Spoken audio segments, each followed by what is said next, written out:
அதாவதுங்க, அங்காள பரமேஸ்வரி கோயிலுக்கு வந்து எல்லாம் ஊஞ்சலுக்கு போனால், ஊஞ்சல் அதாவது அமாவாசைக்கு போனால் தான் பவரு, அப்போ போனால் தான் நம்ம நினச்சது கிடைக்கும் நடக்கும்னு நினைக்கிறேங்க. அப்படி இல்லைங்க, அவள் கோயிலுக்கு எப்போ போனாலுமே நல்லது நடக்குங்க.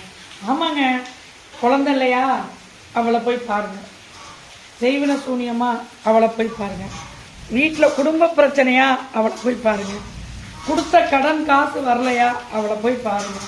உங்களுக்கு துரோகம் பண்ணுறாங்களா, அவளை போய் பாருங்கள். உங்களுக்கு பாவம் பண்ணாங்களா, அவளை போய் பாருங்கள். என்னன்னாலும் உங்களுக்கு என்னைக்கு முடியுதோ அன்னைக்கு போய் அவளை பார்க்கலாங்க. ஒரு 6 எலுமிச்சம்பழம் வாங்கிட்டு போங்க. பெரியாய் காலடியில் 3 எலுமிச்சம்பழத்தை வச்சுருங்க. ஒரு 3 எலுமிச்சம்பழத்தை கையில் வச்சுக்கோங்க. வச்சுட்டு போய் அங்காளம்மன்ட்ட நீங்கள் என்ன வேணுமோ மனசார ஒரு தொட்டு கண்ணீர் விட்டு அழுது கேளுங்க. கேட்டுட்டு திருப்பி வாங்க. சுடுகாட்டு காலி இருக்கான்.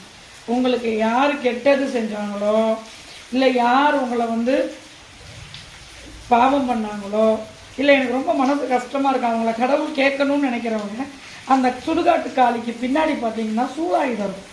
அதில் எலுமிச்சம்பழத்தை குத்தி வச்சுட்டு வாங்க. அவள் பார்த்துக்குவான். சரிங்களா? ஆனால் அவங்க எதுவுமே பண்ணாமல் நீங்கள் அவங்களுக்கு ஏதாவது செஞ்சீங்கன்னா அது உங்களை தான் திருப்பி அடையும். அதனால் அந்த வேலை செய்யாதீங்க. கடவுள் பார்த்துக்கட்டுன்னு விட்டுட்டு வாங்க. இந்த மாதிரி பண்ணுங்க. என்ன நடக்குதுன்னு பாருங்கள். என்ன மாதிரி நடக்குது, என்ன விசேஷம் நடக்குது என்னன்னு. ஏன்னா சிவபெருமானுடைய கர்மாவையே தீர்த்தவங்க அவன். அதனால என்னன்னாலும் சரி அங்கே போய் கேளுங்க. தீர்ப்பா, உங்களுக்கு கொடுப்பா, அருள்வா. யாரால முடியாது, எதுவுமே நடக்காதுங்கிறது கூட அவன் நடத்தி கொடுப்பான். ஆமாம், போயிட்டு வாங்க. சந்தோஷங்க. நன்றிங்க. வணக்கங்க.